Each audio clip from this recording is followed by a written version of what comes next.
من الشيطان الرجيم بسم الله الرحمن الرحيم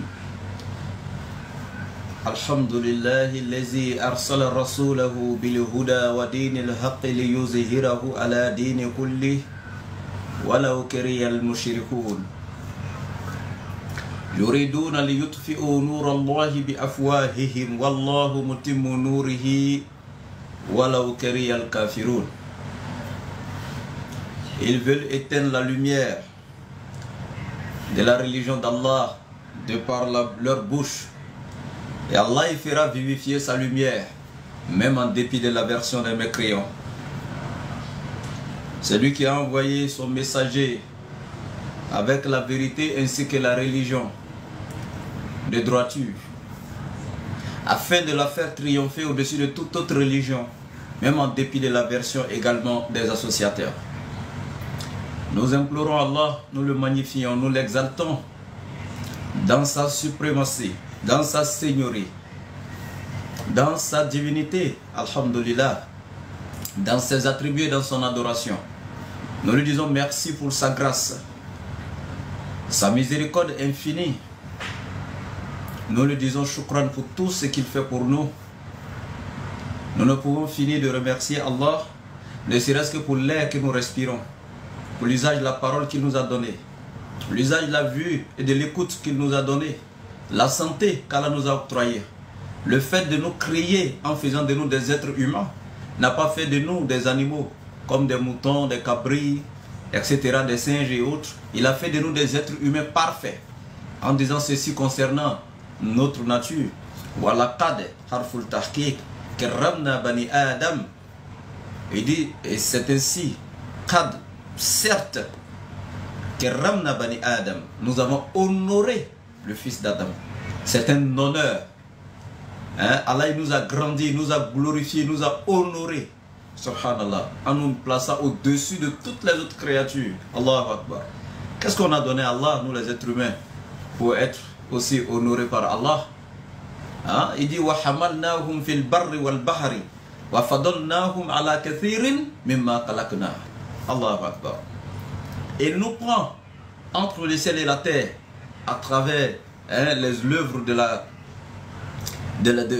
l'invention de l'être humain par la permission d'Allah, les avions, etc. entre le ciel et la terre. Et il nous prend encore sur l'eau, fil bahr, à travers les bateaux, etc. Ça c'est la grâce d'Allah. Et nous avons placé au-dessus de beaucoup de nos créatures. L'être humain au-dessus de tous. Toutes ces créatures-là, Allah Akbar. Ça c'est la grâce infinie d'Allah. Combien de temps, mon frère, ma soeur, nous prenons souvent pour méditer sur nous-mêmes, notre création? Combien de temps nous prenons pour méditer, pour remercier Allah, être reconnaissant envers lui pour la grâce qu'il nous a faite en faisant de nous déjà des musulmans? Combien de fois nous gênons rien que pour lui, c'est-à-dire que nous gênons avec l'intention de rien lui demander, mais juste avec l'intention de lui dire merci pour tout ce qu'il nous a déjà octroyé comme grâce de sa part. La plus grande miséricorde d'Allah, c'est de faire de toi, mon frère, ma soeur, des musulmans. De faire de toi quelqu'un qui fait partie de la communauté du prophète Muhammad alayhi salatu wa salam. Qu'est-ce que tu veux de plus grand cadeau que de voir que tu fais partie de la communauté du meilleur des prophètes, donc la meilleure des communautés également. Allah Akbar. Kuntum khayra ummatun ukhrijat linas. Vous êtes la meilleure communauté que nous avons surgi pour les hommes. Ta'muruna bil ma'ruf, parce que vous ordonnez le convenable. Wa tanhauna 'anil munkar, et vous donc interdisez le blâmable. Wa tu'minuna billah, ainsi que vous croyez en Allah. Vous voyez Allah, regardez la grâce d'Allah. Allah il nous a tellement glorifiés. Combien de fois, mon frère, ma soeur, avant d'accuser Allah de ne t'avoir pas répondu dans certaines de tes invocations, pour problème d'enfant, pour problème de travail, etc. et tout ça, mais combien de fois as-tu remercié Allah d'abord pour la vie qu'il t'a donnée, pour la liberté qu'il t'a octroyée? As-tu rendu visite aux prisonniers tantôt? Tu penses que tous ceux qui sont en prison c'est seulement des brigands? Non. Il y a des gens qui sont innocents et qui se retrouvent en prison. Sous l'oppression des hommes de pouvoir, des hommes riches, etc. Lui, il est innocent, mais il se retrouve là derrière les barreaux. Parce que celui qui était contre lui en justice avait plus d'argent que lui, plus de pouvoir que lui. Ces personnes-là, qui se retrouvent là, qui sont innocents, leur as-tu rendu visite? As-tu vu leurs conditions de vie dans la prison? Déjà avec d'autres prisonniers encore, subhanallah, qui leur créent tous les problèmes là-bas. Et ils sont... En fait, je me demande si on médite souvent. Coupés de ce monde. Ça dit qu'ils sont retranchés carrément. Ils ont perdu la liberté. Et toi, tu peux aller quand tu veux, où tu veux, dans le quartier, te promener, voyager et tout. Cette liberté-là, est-ce que tu sais que c'est une richesse? Est-ce que tu sais... Allahu Akbar.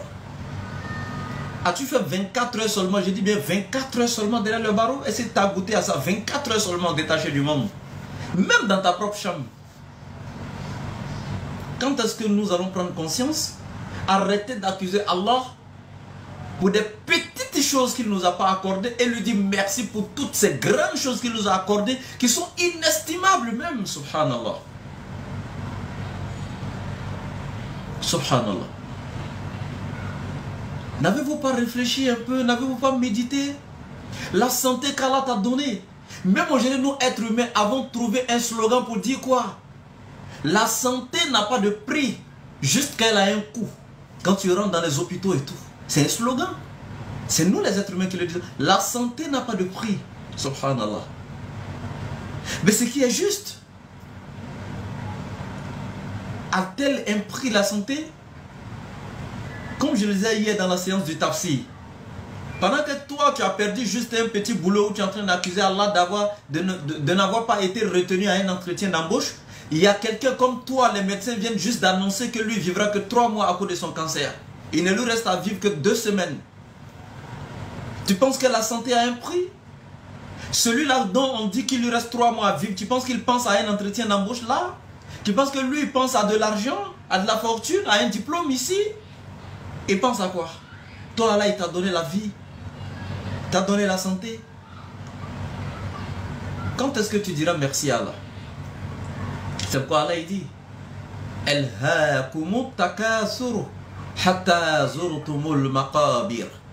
La course aux richesses vous distrait jusqu'à ce que vous visitiez les tombes.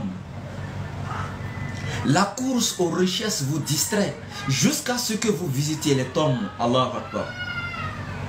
Mon frère, ma soeur, quel que soit ce que nous ferons ici-bas, mettons Allah au centre de tout. Créons dans notre vie un système théocentrique. Un système théocentrique, c'est-à-dire au centre duquel c'est Allah seul qui est. Et que c'est par sa loi et sa volonté que nous régissons notre vie. C'est sa loi qui régit notre quotidien, notre vie. Wallahi, tant que ce système théocentrique n'est pas dans notre environnement, on n'a pas créé ce système dans notre vie, on va tout perdre. Non seulement ici-bas comme dans l'au-delà. Allah, il doit être devant toi, derrière toi, au centre de tout ce que tu fais. C'est Allah. Ya ayyuhallazina amanu, la tuqaddimu bayna yadayi Allahi wa rasulih. Oh, vous qui croyez, ne dévancez ni Allah, ni son messager en quoi que ce soit. Mettez Allah au devant de tout. Allah il dit la course aux richesses vous distrait jusqu'à ce que vous visitez les tombes. Aujourd'hui on s'en fout de savoir qu'est-ce qu'Allah nous a enseigné. On s'en fout de savoir quels sont les actes obligatoires de la salat, les actes annulatifs de la salat, les actes surrogatoires, les actes déconseillés, etc.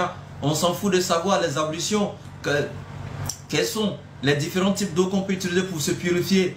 Pour la purification rituelle, qu'est-ce que les actes obligatoires de l'ablution, les actes annulatifs, etc. On ne sait rien même des cours de jurisprudence basiques qui peuvent nous permettre de purifier et donc de valider nos actes obligatoires individuels d'adoration. On ne les connaît même pas. La première des choses qui est obligatoire à un balik, c'est-à-dire à un mukallaf, à quelqu'un qui est pubère, dont la religion lui est obligatoire, la première des choses qui lui est obligatoire, tashihu imanihi. C'est le fait de purifier sa foi.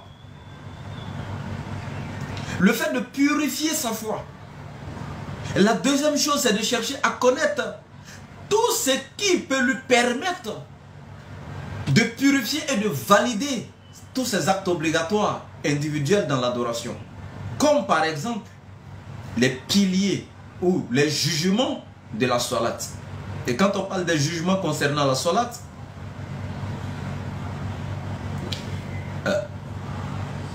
quand on parle des jugements, mon frère, merci, alhamdoulilah. Merci, islam, alhamdoulilah. Qu'Allah nous touche tous comme ça dans le cœur avec les rappels, Inch'Allah. Et donc, les jugements concernant la salat, les jugements concernant le jeûne de Ramadan, les jugements concernant, voilà, la zakat, etc. et tout. Mais nous ne savons rien de tout ça. C'est-à-dire que du matin jusqu'au soir, on ne fait que tout simplement, comment dirais-je, nous investir de plus en plus dans la recherche du gain ici dans ce monde éphémère. On essaie de nous lancer dans les activités de dunya, etc. Mais on ne s'assoit même pas pour méditer sur l'au-delà, pour penser après la mort. Qu'est-ce qui nous attend?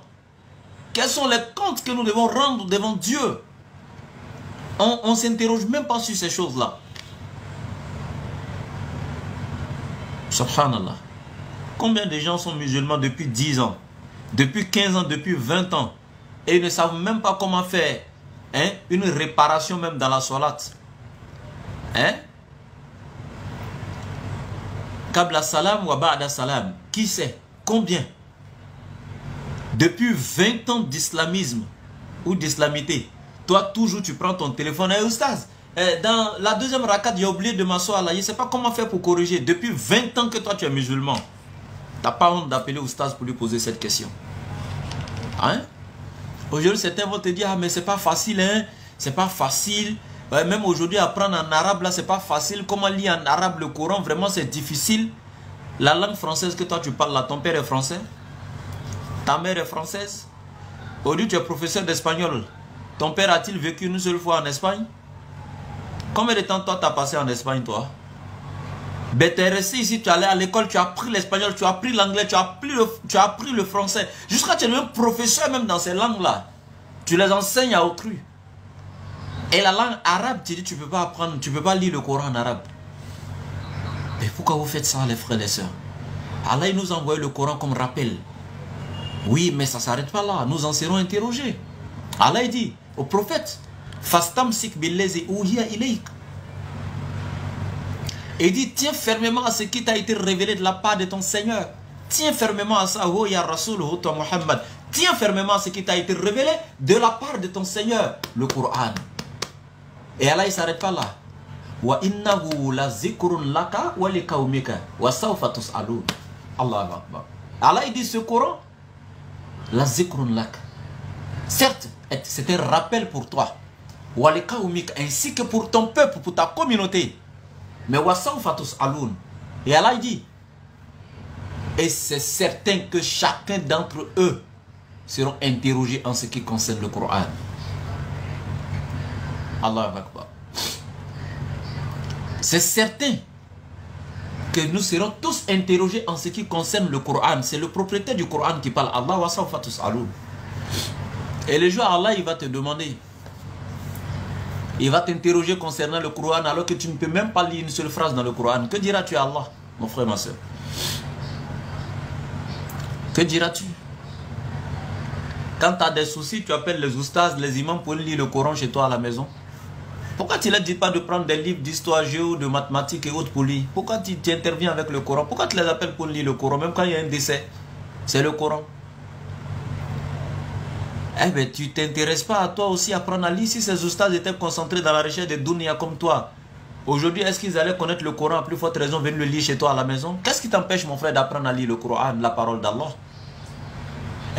Dans tes études à l'école, dans l'école occidentale des Blancs, tu as lu combien de romans, combien de livres de différentes matières, depuis la première classe jusqu'à la fin de ton parcours scolaire? Combien de livres, combien de documents? Et voici un seul seulement. Tu ne peux même pas te débrouiller. Subhanallah. Vraiment, qu'Allah nous aide. Qu'il nous facilite nos entreprises. Qu'il nous donne une bonne conscience. Qu'Allah nous guide vers le droit chemin. Wallah. Donc ici, mes frères, Allah a créé Dunya et son contenu pour nous. Et nous, il nous a créés pourquoi? Pour son adoration. Et le meilleur conseil pour vous, c'est que ne laissez pas ce qui a été créé pour vous, vous détourner de ce pourquoi vous avez été créé. Ce qui a été créé pour nous, qui est Dunya, ne doit pas nous détourner de ce pourquoi nous on a été créé, qui est l'adoration d'Allah. Soyons reconnaissants envers Allah.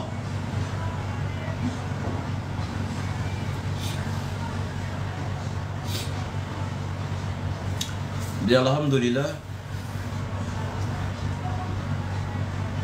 qu'Allah nous aide.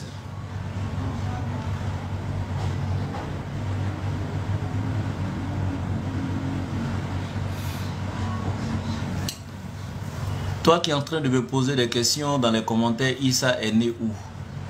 Moi, je n'ai pas le temps ce matin pour les ignorants. Hein. Je suis ici pour faire un petit rappel avec mes frères musulmans.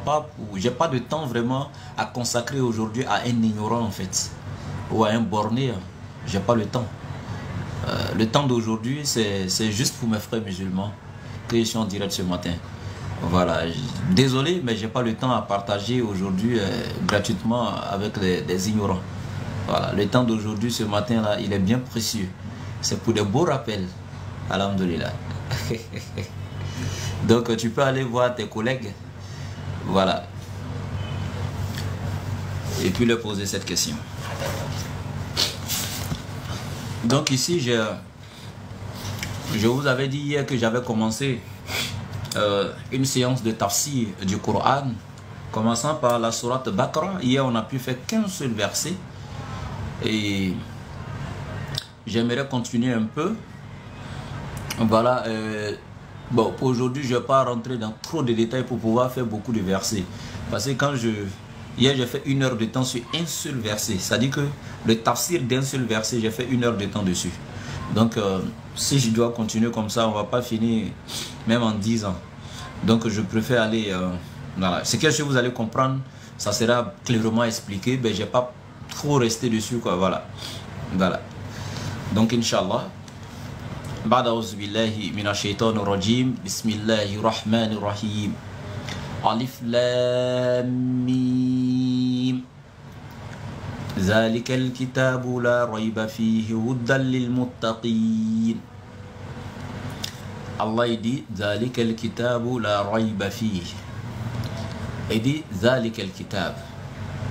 Ce livre que vous avez entre les mains, ce Coran, cette lumière venue de la part d'Allah, ce manuel d'utilisation de l'être humain, ce code de loi de vie et code de conduite venu de la part d'Allah, ce discernement venu de la part d'Allah, qu'on appelle Al-Furqan, le livre grâce auquel aujourd'hui la différence est connue entre le bien et le mal, le bon et le mauvais, le vrai et le faux. Le livre qui vient éveiller la conscience de l'être humain. Allah il dit la rayba fihi, point de doute à son sujet. Point d'incongruité en son sein. Le faux ne peut l'atteindre ni par devant ni par derrière. Le livre le plus pur, il est purifié de toute falsification. Parce que Allah en est le gardien. C'est nous qui avons fait descendre le livre du discernement qui est le Coran et c'est nous qui en sommes les gardiens. Quelqu'un me dira, mais pourquoi les autres livres avant lui ont été altérés alors que c'était aussi la parole d'Allah? L'évangile, pourquoi il a été falsifié? Selon vous les musulmans, pourquoi la Torah a été falsifiée? Écoutez très bien. Oui, ces livres ont été falsifiés parce que la garde de ces livres, Allah n'était pas le garant, il n'était pas le gardien de ces livres, quand bien même que c'était sa parole. Il a donné cette parole à qui? La Torah, aux Juifs, à la communauté de Nabi Moussa alayhi salam, Moïse. Et il leur a dit quoi? Selon le même Coran, surat 5, Prenez à partir du verset 44 et suite, vous verrez, Allah dit, nous avons confié la garde de la Torah aux rabbins. Allah a fait exprès, il leur a confié la garde de son livre, en leur donnant la possibilité de le falsifier comme de le préserver. Mais Allah, il leur confie la garde pour voir qu'est-ce qu'ils en feront.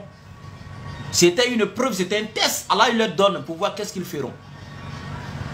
Quant à l'évangile également, il a confié l'évangile aux gens de l'évangile, Ahlul Injil. Falyahakum Ahlul Injil bima anzalallah. Et il a dit encore que les gens de l'évangile jugent d'après ce qu'Allah a fait descendre. Et ces deux livres, la Torah et l'évangile, non seulement étaient destinés à un peuple spécifique, et aussi limités dans le temps et dans l'espace. Donc ce n'était pas un livre éternel et universel. Je répète, c'était un livre destiné à un peuple respectif et limité dans le temps et dans l'espace. Donc ce n'était pas un livre éternel et universel. Quant au Coran, qui est éternel et universel, Allah maintenant il prend la garantie de le préserver. Point de doute à son sujet, point d'altération, point de manipulation, point d'altération comme je l'ai dit, et point de falsification. Parce qu'Allah en est le gardien. Parce que le Coran est la correction de tous les mensonges, des allégations, des falsifications qui ont précédé. Donc la correction restera intacte et pure. Et aucun livre après le Coran ne viendra. Et c'est le seul livre universel. Dans sa forme parfaite et claire. Et donc, comme Allah il le dit dans la sourate 482, Afala yatadabbaruna al-Qur'an, ne médite-t-il donc pas sur le Coran? Donc ici, moi, je m'adresse à qui? Ceux qui méditent sur le Coran. Ceux qui raisonnent, les kaoumi ya'aqiloun, qui raisonnent. Les kaoumi yatafakkaroun, qui réfléchissent, qui ont une conscience. C'est ceux-là qui peuvent savoir de quoi je parle et qui peuvent comprendre ce que je dis. Toi qui ne médites pas sur le Coran, qui fait qu'une lecture brute pour passer, moi je ne parle pas de toi parce que tu ne parviendras jamais à la compréhension du Coran. Vous voyez? Tu ne parviendras jamais donc à la compréhension du Coran. Il serait mieux pour toi d'aller vers la communauté des abrutis. Ceux qui cherchent à comprendre. Ceux qui méditent, qui réfléchissent. Qui ont encore un peu d'intelligence qu'ils utilisent. Un peu de discernement, qui ont un peu de faculté mentale en eux. Ceux-là, ils peuvent comprendre. Sinon, toi qui es de l'autre côté là, tu peux avancer tranquille. Hein? Voilà, il n'y a pas de souci. Hein. Et donc Allah il dit ceci. Ne médite-t-il donc pas sur le Coran? S'il émanait d'un autre qu'Allah, vous y trouverez maintes contradictions. Et ça c'est un défi. C'est pourquoi la rayba fihi, bimana la shakka fihi, point de doute en son sein. Subhanallah. Il est parfait. Son style est parfait. Allahu Akbar. Je vous ai cité plein de points hier. Le seul livre à la surface de la terre qui enseigne Allah dans son unicité parfaite. Hein? C'est-à-dire que dépourvu de toute idée d'idolâtrie et de polythéisme. L'unicité parfaite d'Allah. Le seul livre qui établit le monothéisme pur, c'est le Coran. Il n'y a pas d'ambiguïté en son sein sur Allah, sur le Créateur. Ça fait un. Le seul livre qui enseigne à l'être humain non seulement la manière dont le premier homme a été créé, ensuite sa descendance. Le seul livre qui enseigne à l'être humain comment la descendance d'Adam a été créée. Le seul livre sur la terre. Tu ne verras dans aucun autre livre. Et quand je parle, je pèse mes mots. Soyez fiers musulmans. C'est votre livre. C'est le seul livre sur la terre. Comment l'Éternel a créé la descendance d'Adam. C'est le seul livre. Et après nous avons montré comment nous sommes venus à l'existence. C'est le seul livre encore à la surface de la terre. Je dis bien le seul livre à la surface de la terre qui nous montre le but de notre création. Nous les êtres humains. Le seul livre à la surface de la terre qui montre le but de la création de l'être humain. C'est le Coran. Pendant qu'il y a d'autres livres qui nous enseignent que l'homme a été créé pour nous cultiver la terre. C'est-à-dire que Ouais. Allah il dit dans la sourate 51 verset 56 wa ma khalaqtul jinna wal insa illa liya'buduni ma uridu min rizqin wa ma uridu an yut'imuni inna Allaha huwa ar-razzaqu dhul quwwatil matin. Je n'ai créé les djinns et les hommes que pour qu'ils m'adorent. Est-ce que vous voyez un peu? Le Coran est trop intéressant. Allah il nous montre le but de la création de l'homme. Et dans ce même livre, il nous détaille la manière dont l'adoration doit se faire, subhanallah. Comment lui vouer un culte exclusif et sincère. Comment lui vouer un culte exclusif et sincère. L'unicité bien détaillée. Le fait d'affirmer, de maintenir et de réaliser l'unicité absolue d'Allah dans chaque moment de ta vie, dans chacune de tes pensées et dans chacun de tes actes. La conception nette qu'Allah est absolument unique et transcendant. Il est Allah avant et après la création. C'est lui qui nous enseigne son unicité dans sa souveraineté, dans sa divinité, dans ses attributs, parce que nul n'a vu Allah, nul ne peut le voir, et Allah, sa nature n'est pas connue. Donc, comme personne ne peut le connaître, Allah lui-même, à travers ses attributs, se décrit de la meilleure façon à ses créatures. C'est ça les attributs d'Allah. El asma wa sifat. Et encore son unicité dans son adoration. Qu'elle le fait de diriger toute forme d'adoration par pur amour, par reconnaissance et par devoir uniquement vers Allah, qui est le seul digne de louange et d'adoration, subhanallah. Regardez un peu la beauté, le style du Coran. Vous n'êtes pas fiers d'être musulmans? Vous n'êtes pas fiers, mes frères et sœurs? Allahu Akbar. Le seul livre à la surface de la terre qui montre le but de la création de l'être humain, c'est le Coran. Je dis bien, pendant qu'il y a d'autres livres qui te disent, Allah nous a mis ici pour être des dozos, pour dominer sur les oiseaux, les animaux et tout, cultiver la terre, et puis ici maintenant se marier, se multiplier, remplir la terre. Ça, c'est ce que ce livre nous donne comme information. À part ça, le but de la création de l'homme, il n'y en a pas. Soyez fiers d'être musulmans. Allahu Akbar. C'est ça le Coran. Dans sa beauté. C'est ça le Coran. Je suis tellement fier. Je suis tellement heureux quand j'ai ce livre en main. Ça c'est Dunya wal Akhirah. C'est le Coran. Allahu Akbar. Soyez-en fiers. Soyez-en fiers. Allahu Akbar. Allahu Akbar. Et Allah dit point de doute à son sujet. Il n'y a aucune contradiction en son sein. Point de doute. Le seul livre saint encore sur la terre, comme je l'ai dit tantôt, qui ne contient aucune contradiction, et qui est le seul livre sur la terre qui établit clairement le droit de l'homme et de la femme en général sur la terre. Ouais, c'est le seul livre. Allahu Akbar.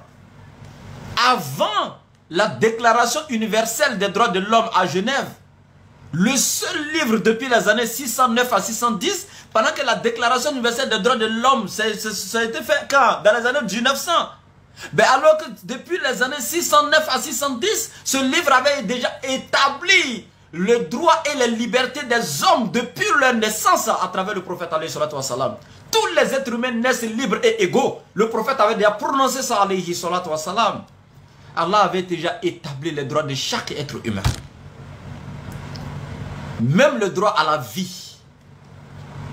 Wala taqtulu awladakum khashyat imlak.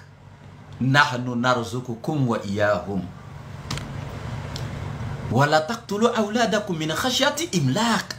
Et ne tuez pas vos enfants par crainte de pauvreté. C'est nous qui vous nourrissons, vous wa iyahum, ainsi que vos enfants. Ils ont droit à la vie. Ne les tuez pas. Allah défend la vie. من أجل ذلك كتبنا على بني إسرائيل أنه من قتل نفسا بغير نفس أو فساد في الأرض فكأنما قتل الناس جميعا ومن أحياها فكأنما أحيا الناس جميعا. Ça, c'est le Coran. Et c'est ainsi que nous avons prescrit aux enfants d'Israël. Et quiconque tue une seule âme, une seule vie, qui n'a pas commis de transgression sur la terre, ni de meurtre, c'est comme s'il avait tué toute l'humanité. C'est-à-dire, tu as tué injustement un être humain, c'est comme si tu as tué toute l'humanité. Regardez comment Allah, il établit le droit à la vie. Toi, tu vas nous enseigner quoi? C'est le Coran. Wallahi. C'est pas pour ne rien que Georges Bernard Shaw vous a dit. J'ai étudié la vie de cet homme Muhammad. Loin d'être appelé l'antéchrist, il mérite le titre de sauveur de l'humanité. Et si on remettait entre ses mains la dictature de tous les gouvernements du monde, il aurait trouvé dans sa gouvernance la solution à tous les problèmes de l'humanité, sur le plan social, économique, politique, religieux, etc. Sur tous les plans. Moi, je ne dis pas les gens qui n'ont pas fait de recherche, qui n'ont pas étudié, qui ne voient tout simplement que le bout de leur nez et pas plus. Des gens qui ont pour professeur Google et des sites d'islamophobes, je ne parle pas de ceux-là. Je te parle de Georges Bernard Shaw qui a eu un prix Nobel. Pas n'importe qui, c'est un intellectuel de ce monde. Je ne dis pas qu'il était spirituellement, je ne dis même pas qu'il a été musulman, hein. Je pèse mes mots. Malgré qu'il n'était même pas musulman. Mais voici quelqu'un qui dit qu'il a pris le temps d'étudier la vie de ce grand homme Muhammad. Et loin d'être appelé l'antéchrist, il mérite le titre de sauveur de l'humanité. Parce qu'on donne le titre de sauveur de l'humanité à n'importe qui. Il faut qu'il soit un exemple. Allahu Akbar. Allahu Akbar. Le seul livre sur la terre qui établit le droit et les libertés des êtres humains. Et même dans le foyer. Le seul livre qui décrit les droits de l'homme sur la femme et qui établit encore les droits des femmes sur leur mari. Comme dans la sourate 2, les femmes ont des droits équivalents à leurs devoirs dans le foyer. Ça, c'est le Coran qui établit, qui préserve même les droits de la femme dans le foyer. Ça, c'est le seul livre sur la terre, le Coran. Quand j'utilise le mot seul là, c'est pas un lapsus, hein. Le mot seul, je pèse mes mots et c'est exactement seul. Quand tu entends là, le seul livre. Quelqu'un me dira que son livre dit, femmes, soyez soumises à vos maris, hommes, aimez vos femmes. C'est pas de ça que je te parle. Je te parle des droits de la femme. Des droits, c'est-à-dire les devoirs de son mari envers elle. Ces droits qu'elle a sur son mari. Ça, c'est le Coran. Le seul livre à la surface de la terre qui établit encore le droit des parents sur les enfants et le droit des enfants sur les parents, c'est le Coran. Le seul livre encore qui encore te démontre explicitement comment est-ce que un être humain avant sa mort doit établir son testament et en plus comment est-ce que le partage de l'héritage se fera de façon juste et équitable. Ça, c'est le Coran qui t'enseigne ça. Le seul livre. Encore le seul livre à la surface de la terre. Le Coran. Qui t'enseigne la vie après la mort. Ce qui t'attend dans l'au-delà. Le seul livre qui t'enseigne la vie après la mort. Et jusqu'au point même t'enseigner comment est-ce que le jugement dernier se déroulera. Et sa durée même. Ça, c'est le Coran. Mon frère, si tu veux être musulman, sois musulman et fier.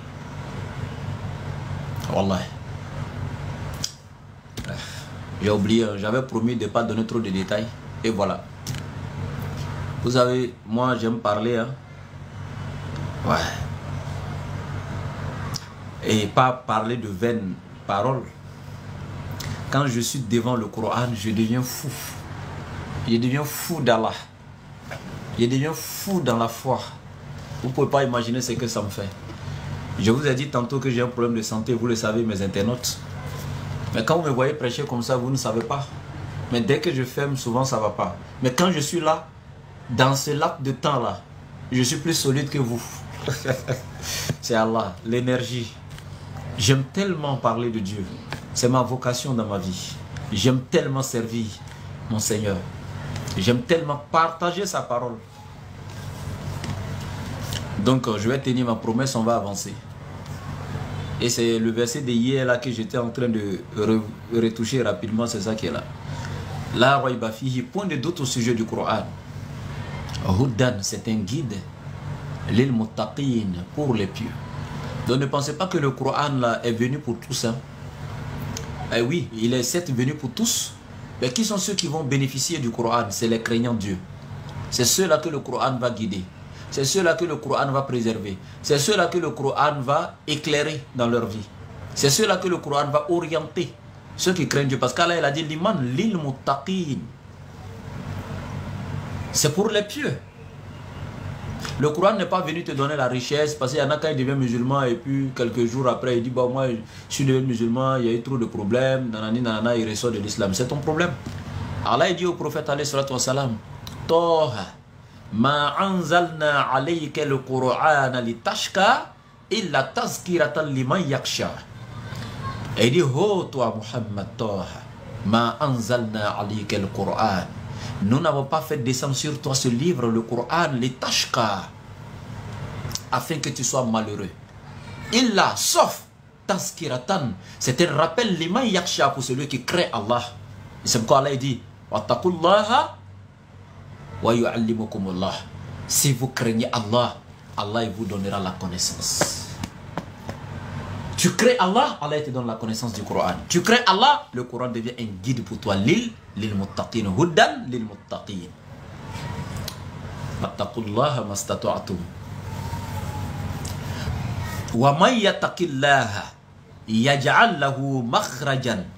Quiconque craint Allah sincèrement, d'une crainte révérentielle, qui craint Allah de tout son être, Allah dit yaj'al lahu makhrajan. Nous lui donnons une porte de sortie dans toutes ces épreuves, dans tous ces problèmes. Et nous lui donnons là où il ne s'attendait pas à avoir. Il gagnera là où il ne pensait même pas être récompensé. Subhanallah. Regardez la grandeur d'Allah. Le Coran est un guide pour les pieux. Seuls les pieux en bénéficieront. Allah continue en disant ceci. Allazina yu'minuna bil ghaibi. Allazina, Allah il donne maintenant les critères de ceux qu'il parle, de ceux de qui il parle. Quand il dit les pieux, mais qui sont ceux-là? Allazina, c'est ceux-là même qui allazina yu'minuna, qui croient bil ghaibi, à l'invisible. Ceux-là qui croient à l'invisible.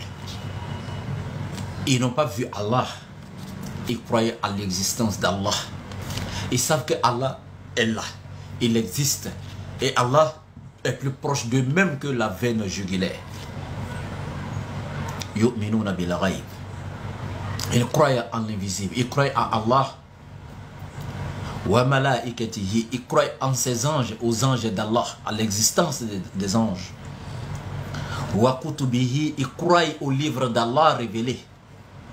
Wa rasulihi, ils croient aux messagers d'Allah, les prophètes.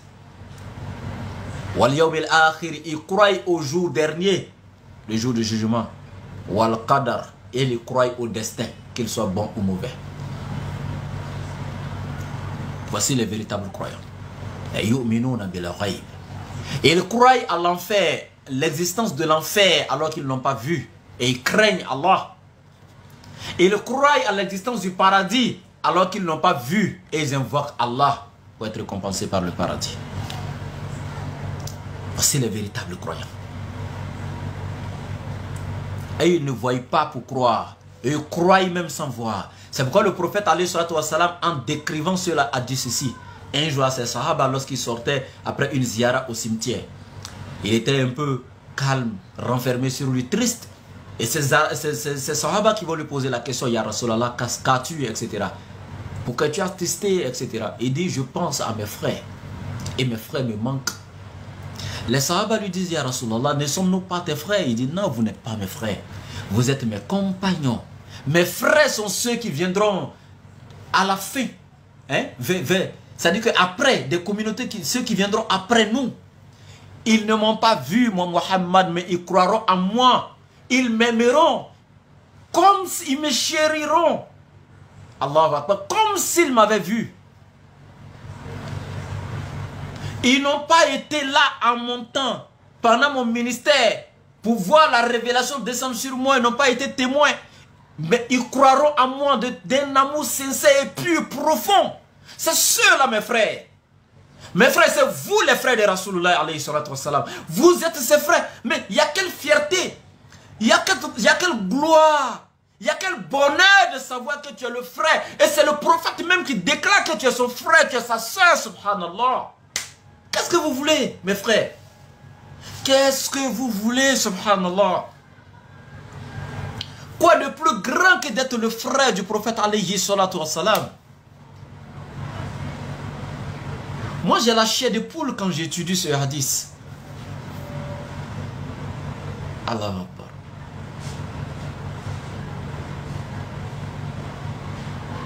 Allah Akbar. Allazina yu'minuna bil ghaib. Ceux-là qui croient à l'invisible.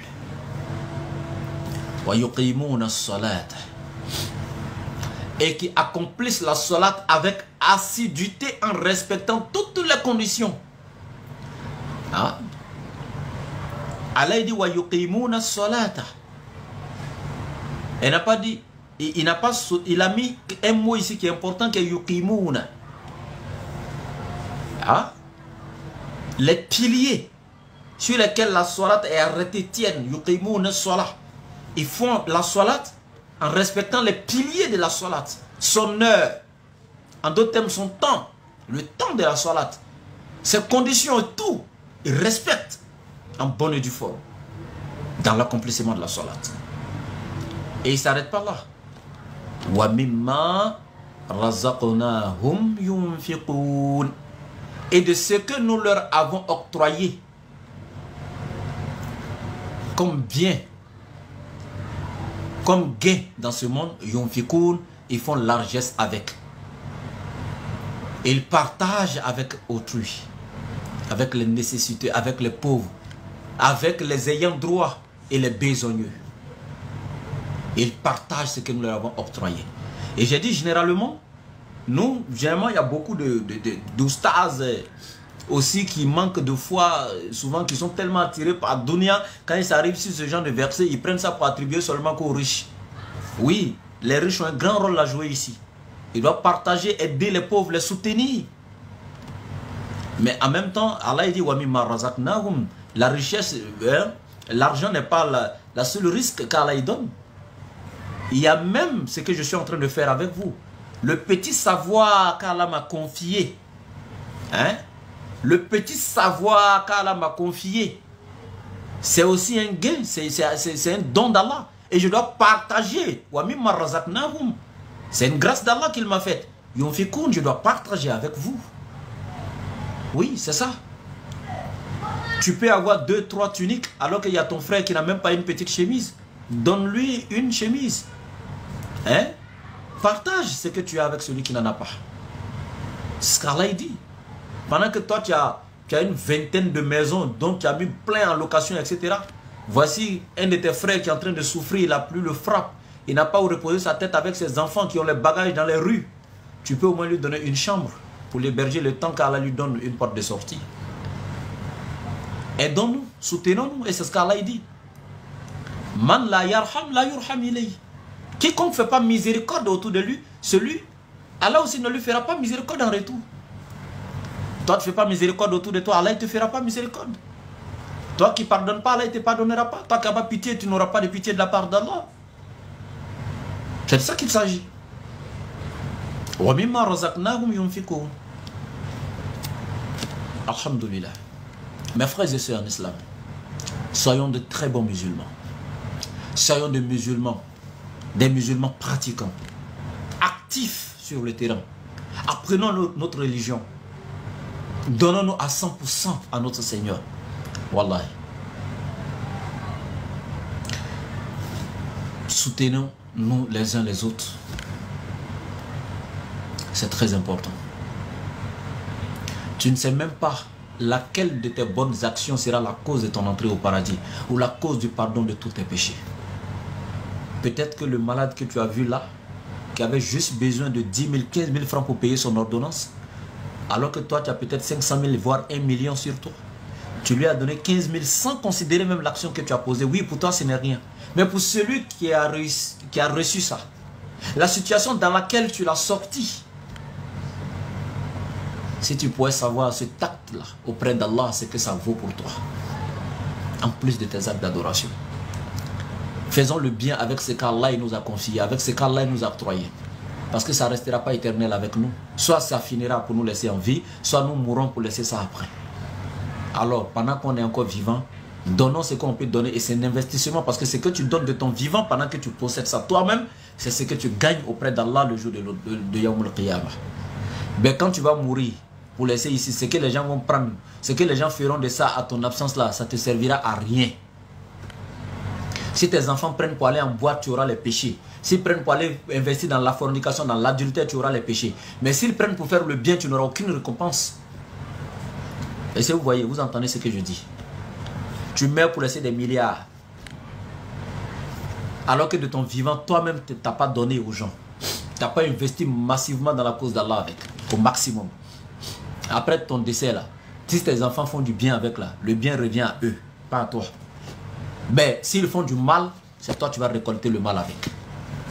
Investissons vivants dans la cause d'Allah. Épargnons dans le compte bloqué d'Allah. Et après la mort, on va les retrouver ça là-bas. C'est le moment ici. Et Allah il continue en disant Wallazina, toujours il donne la description des personnes pour qui le Coran sera un guide el-muttaqin. Il continue encore Wallazina, et c'est encore ceux-là même qui yu'minuna bima unzila ilayka, qui croient à ce que nous avons fait descendre sur toi Muhammad, qui est le Coran. Yu'minuna bima unzila ilayka. Allah il dit les véritables croyants, ceux qui craignent Dieu, ceux que le Coran va servir, ceux pour qui le Coran sera un guide, une orientation et une lumière dans leur vie. Allah dit c'est ceux-là même qui yu'minuna, qui croient bima unzila ilayka, à ce qui a été révélé, descendu sur toi Muhammad, qui est le Coran.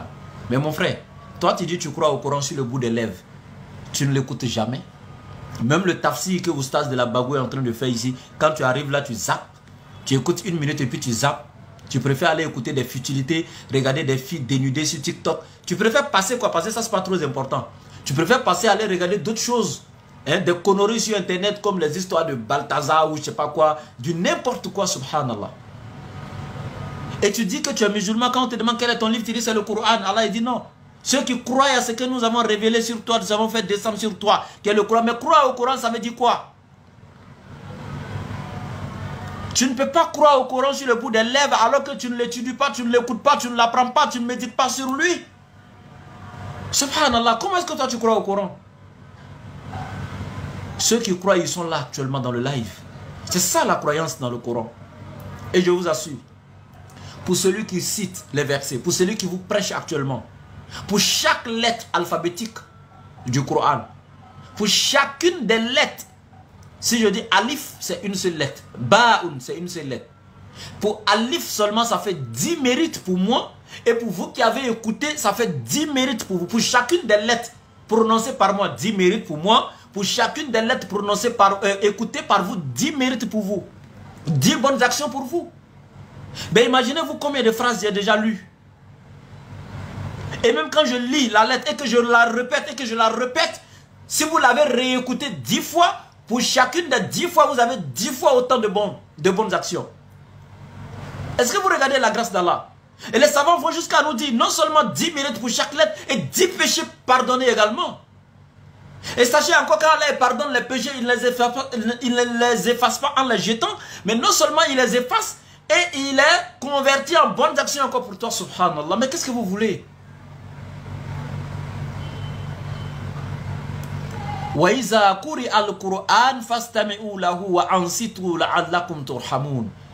dit il suffit que le Coran soit lu. Vous écoutez attentivement en vous éloignant de toute distraction et vous concentrez pour écouter. Il dit tout simplement Allah il vous fait miséricorde. Quand Allah dit te fait miséricorde, ça veut dire quoi? Tu ne quitteras pas ici avec les mêmes péchés avec lesquels tu es venu. Les péchés avec lesquels tu es venu ici, là, au début du tafsir, là, tu ne peux pas quitter ce live-là avec les mêmes péchés. C'est impossible. C'est qu'Allah n'est pas miséricordieux. Wallahi. Et c'est un défi qu'Allah vous lance. Il te fait miséricordieux avant que tu quittes ici. Vous ne pouvez pas dire, il te fait miséricorde avant que tu quittes ici. Il te pardonne tes péchés, subhanallah. C'est ça. Tel que le savon purifie les vêtements quand on les lave et le corps, c'est comme ça que la parole d'Allah, en l'écoutant, purifie l'âme des péchés. Qu'est-ce que vous voulez de plus? Et ceux qui croient en ce que nous avons fait descendre sur toi, qui est le Coran, et qui croient à ce qui a été révélé avant toi, Muhammad. Et c'est ça le souci avec les gens. Quelqu'un dira, oui, donc Allah dit les livres qui ont été révélés avant toi, donc la Bible est autre. Allah ne parle pas de Bible ici. Allah parle de la Torah révélée à Moussa alayhi salam, le Zabour révélé à Daoud alayhi salam et l'Injil, l'évangile révélé à Isa alayhi salam. Ceux qui croient en ces livres qui ont été révélés. Wabil akhirati, et en ce qui concerne l'au-delà également, le jugement dernier, hum yuqinuna, ceux qui croient fermement à l'au-delà et au jour du jugement dernier. Ceux qui ont la certitude que ce jour arrivera et qu'ils seront interrogés sur leurs mensonges, sur leurs calomnies, sur le fait de critiquer autrui, sur le fait de dérober les biens injustement d'autrui, de manière illicite, sur le fait d'insulter, sur le fait de combattre autrui, de violer les droits d'autrui, de ne pas rendre à l'ayant droit son droit, le fait de ne pas avoir exécuté la salat d'Allah comme Allah l'a demandé, ceux qui ne prient pas 2 fois, qui ne gênent pas souvent, ceux qui savent qu'ils seront interrogés sur toutes ces actions, sur leur comportement, etc. Allah dit wabil akhirati hum yuqinun. Votre fornication, votre vol, votre adultère, tous ces grands péchés, vous en serez interrogés. Allah dit ceux qui croient que ce jour-là, ils seront devant le tribunal divin et ils seront interrogés. Et donc en croyant en tout ça, ils se sont résignés, ils se sont repentis sincèrement. Allah dit Oulaïka, ceux-là dont les critères ont été donnés depuis le premier verset, ceux-là, ala hudan, c'est ceux-là qui sont bien guidés et qui sont sur le chemin de la guidance. C'est ceux-là qui sont les bien guidés min rabbihim, venant de leur Seigneur. C'est ceux-là qui sont sur la guidance émanant de leur Seigneur. C'est ceux-là qui sont sur le chemin de la guidance qui émane de leur Seigneur. Wa ulaika, et également c'est ceux-là humul muflihuna, qui réussiront, en d'autres termes qui gagneront le jour de Yawmul Qiyamah. Voici ceux qui gagneront, voici ceux qui réussiront. Alhamdulillah. Vraiment mes frères et sœurs, je demande beaucoup de doigts. Je vous demande de prier pour moi qu'Allah me donne la santé. Je vous demande de prier pour moi qu'Allah me donne la santé, pour que je puisse le servir encore plus. Ça, je vous le demande. Et en même temps, je vous dis, l'épreuve d'Allah, je le surmonte et je suis fier d'être éprouvé par Allah. Je suis fier d'être parmi ceux qu'Allah a éprouvés. Je suis fier de savoir que Allah m'a choisi parmi ceux qu'il a éprouvés et pas par n'importe quelle épreuve. Allahu Akbar. Je suis fier. Allah dit les gens pensent que nous les laisserons dire qu'ils sont croyants sans les éprouver. Alors quand on est croyant, Allah nous éprouve. Et si tel est le cas, je suis fier de savoir qu'Allah m'a éprouvé parce qu'il m'a choisi parmi les croyants. Allahu Akbar. Allahu Akbar. Allah, tout ce que je te demande, c'est de me donner la foi et la crainte qu'il faut pour surmonter toutes tes épreuves. Et je ne te demande pas de m'éloigner complètement des épreuves. Allah, si tu décides de me prouver encore plus, alhamdulillah de ta part. Sauf que je te demande de me donner la foi afin que je puisse surmonter toutes tes épreuves. Et comme c'est toi, Allah, qui dit, lorsque nous sommes éprouvés par la maladie, de chercher la guérison pour encore t'obéir. Je cherche la guérison et je demande à mes frères de faire doigt pour que j'ai la santé pour te servir encore le mieux. La maladie est une créature d'Allah. Elle joue le rôle pour lequel Allah l'a mise dans mon corps. Et moi, je ne dois pas baisser les bras Parce que la maladie est en train de jouer un rôle pour lequel Allah l'a créé et l'a mise dans mon corps. Moi aussi, j'ai été créé pour quelque chose qui est l'adoration. Pendant que la maladie fait le travail pour lequel Allah l'a créé, moi je fais le travail pour lequel Allah m'a créé également. Inch'Allah. Et je vous demande de vous abonner à toutes mes pages pour recevoir beaucoup d'enseignements de ma part. Ça serait aussi une forme de da'wah pour vous. Allez sur mon profil TikTok, abonnez-vous. Partagez au maximum de personnes. Sur mon profil TikTok ici, cliquez sur mon lien YouTube. Allez-y vous abonner à ma page YouTube s'il vous plaît. Je répète, sur mon profil TikTok ici, il y a mon lien YouTube. Cliquez dessus, sur l'icône YouTube. Allez-y directement dans mon YouTube, allez vous abonner sur YouTube, Laboratoire DDA officiel. Il y a ma page Facebook. Allez dans la barre de recherche, écrivez Laboratoire DDA officiel et abonnez-vous à toutes mes pages. Et soutenez-nous dans la dawa. Avec les doigts, avec tout ce que vous pouvez. Nous avons besoin de votre soutien, rien que pour la cause d'Allah. Qu'Allah nous facilite nos entreprises. Le contact ici pour tous ceux qui veulent nous joindre pour des préoccupations, c'est le plus 225, le 07 97 08 14 17, le plus 225 07 97 08 14 17, et je répète, le plus 225, le 07 97 08 14 17. Mon frère, ma soeur, Wallahi, n'accuse jamais Allah dans ta vie. Si tu vis une épreuve, tu as demandé quelque chose près de 10 fois, Allah il t'a pas octroyé. Toi qui fais 10 ans de mariage, tu n'as pas encore eu d'enfant. Toi qui tous tes promotionnels à l'école sont devenus des hauts cadres dans la société. Toi ça fait près de 10 ans que tu cherches travail, tu n'as pas encore eu. Toi qui es encore en train de chercher le bac depuis combien d'années, tu n'as pas encore eu. Toi qui as tellement de problèmes, qui as un problème de santé depuis des années, tu demandes à Allah de te donner la santé que tu n'as pas encore eu la santé. Mon frère, n'accuse jamais Allah. Ne commets pas l'erreur de dire Allah, qu'est-ce que je t'ai fait? Allah, pourquoi tu m'as rendu aussi misérable? Allah, pourquoi tu m'as fait ci? Pourquoi tu m'as fait ça? Ne commets jamais l'erreur. Au contraire, sois fier. Remercie Allah pour la grâce qu'il t'accorde. Il y a des hommes pieux qui sont passés sur cette terre, qui avaient mal, qui pleuraient. Quand il faisait un an sans rencontrer une seule épreuve d'Allah, il pleurait, il se disait qu'Allah l'a abandonné. Parce que je vous dis, Wallahi, Billahi, Tallahi, l'amour d'Allah pour le croyant se manifeste le plus dans les épreuves qu'il traverse. C'est notre niveau de la foi, vous ne pouvez pas comprendre tant que vous ne vivez pas ça. Si vous savez la tranquillité, la sakina que moi, Ibrahim, alhamdulillah, j'ai eu de la part d'Allah dans les épreuves que je vis, vous ne pouvez pas comprendre, subhanallah. Je vous dis, toi qui es dans ces mêmes épreuves que moi, sois-en fier et remercie Allah pour ce que tu traverses, mon frère, ma soeur. Si vous savez la tranquillité, si vous savez la récompense auprès d'Allah, si vous savez la grâce d'Allah pour vous, si Allah ne t'aime pas, il t'aurait tout simplement, il ne t'aurait même pas créé même. Si Allah ne t'aimait pas, il ne ferait même pas de toi un musulman. Allah il dit quoi dans le Coran? Quand Allah il veut le bien pour une personne, il ouvre sa poitrine, son cœur à l'islam. Mais Allah il a fait de toi un musulman, il t'aime. Et pour manifester son amour, il t'éprouve en t'inscrivant parmi les croyants. Wallahi, quand Allah t'éprouve, c'est pour t'élever en darajat. Ulaika lahum darajatun inda rabbihim wa maghfiratun wa rizqun karim. Non seulement Allah il t'élève en haut rang quand tu surmontes les épreuves, il t'octroie son pardon gratuitement et il te fait don d'une dotation généreuse. Est-ce que vous savez?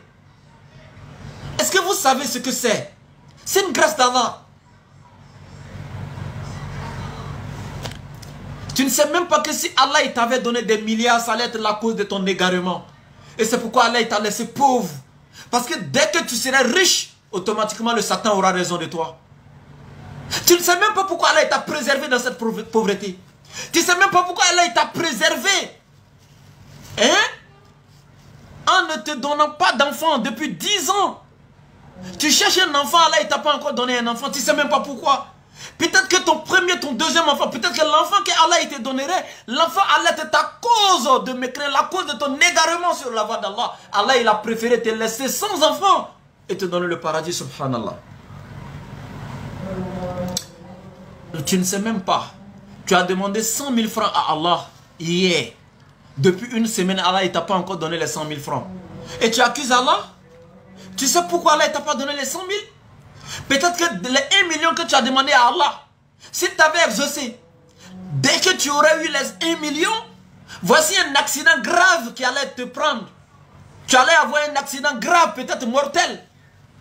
Et les mêmes 1 million allaient être utilisés encore pour aller te soigner. Allah, il décide. L'accident qui était déjà dans ton destin, il décide les 1 million que tu lui as demandé de sacrifier, c'est-à-dire de remplacer la demande de tes 1 million là pour effacer ton accident. Tu n'as pas eu les 1 million 7, ben tu n'as pas aussi l'accident que tu devais avoir, qui était déjà écrit pour toi. Tu ne sais même pas, toi tu es là, tu accuses Allah, je lui ai demandé 1 million, il ne m'a pas donné, oui. Mais les 1 million ne t'auraient servi à rien parce que tu aurais eu les 1 million et les 1 million tu allais les utiliser pour te soigner après ton accident. Mais Allah par miséricorde pour toi dit, mon serviteur est en train de me demander 1 million. Et comme Allah il dit, celui qui m'implore, j'exauce. Hein? Tu m'invoques, j'exauce. Et comme Allah il avait décrété d'exaucer, donc il prend la valeur de 1 million. Et lui-même il fait ce sacrifice à ta place, il remplace les 1 million par ton accident. Et il efface l'accident. Tu n'as pas les 1 million, tu n'as pas eu l'accident. Et tu ne sais même pas pourquoi Allah il a fait ça. Pendant que tu demandes ici de l'argent à Allah dans cette vie de dunya, il sait que si tu as donné ces richesses-là, tu deviendras égaré. Ça veut dire que cette richesse-là, ça va t'égarer loin de son chemin. Allah, il ne te donne pas cette richesse. Mais qu'est-ce qu'il fait? Il prend cette richesse et puis il la convertit en récompense pour toi, Yaoum al-Qiyamah, et puis garde pour toi. Wallah, Allah, il exauce toutes les invocations, rien ne tombe. Sauf que souvent, ce que nous demandons, ce n'est pas bon pour nous. Et Allah, il remplace cela en ce qui est bon pour nous, sans que nous ne sachions que ce que nous venons d'avoir ici, c'est ce que Allah nous a donné en récompense de ce que nous avons demandé hier, qui n'est pas ce par quoi Allah nous a récompensé. Toi, tu demandais l'argent là-bas. Allah, il trouve que l'argent là n'est pas bon pour toi en ce moment-ci. Il te redonne quelque chose d'autre. C'est-à-dire, il t'exauce par quelque chose d'autre à laquelle tu ne t'attends même pas. Moi, je suis fier d'être éprouvé. Je suis fier de vivre les épreuves. Ça prouve qu'Allah il m'aime. Sois-en fier, mon frère et ma soeur. Ce n'est pas un malheur pour toi. Ce n'est pas un abandon de la part d'Allah. Parce qu'Allah il dit ceci. Les gens pensent que nous les laisserons dire qu'ils sont croyants sans les éprouver. Si Allah a éprouvé le prophète, la meilleure des créatures, l'imam des prophètes et des messagers, si Allah il a éprouvé celui-là, toi t'es qui? Penses-tu qu'Allah il a éprouvé le prophète parce qu'Allah ne l'aimait pas? Allah a aimé quelle créature que Muhammad ?